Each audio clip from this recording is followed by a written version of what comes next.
প্রথমে যেটি আমি বলছিলাম সেটি প্রশ্ন যে মাত্র কয়েক মাস আগে আমরা দেখলাম, এখন থেকে প্রায় ৮ মাস আগে গত জুন মাস জি ১২ দিন ধরে ইরানে একটা হামলা চালালো ইসরায়েল।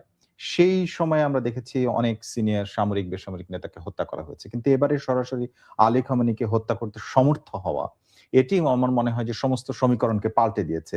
আমার প্রশ্ন হচ্ছে ইরান যুদ্ধের বা মধ্যপ্রাচ্যের যে সংঘাত সেটির ভাগ্য নির্ধারণ করে দিল এই মৃত্যুই কিনা? না, আচ্ছা।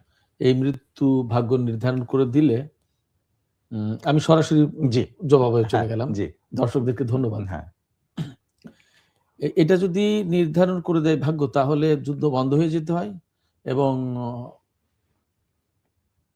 আমেরিকা এবং ইসরায়েলের যে প্রত্যাশা ইরানের ইসলামী সরকারকে উৎখাত করে দেয়া এবং তাদের পছন্দের সরকার প্রতিষ্ঠা করা, সেগুলো হয়ে যায়, তাহলে এবং এইভাবেই ভাগ্য নির্ধারিত হওয়ার কথা। অথবা ইরান এবার যে যুদ্ধটা করছে তারও একটা লক্ষ্য আছে।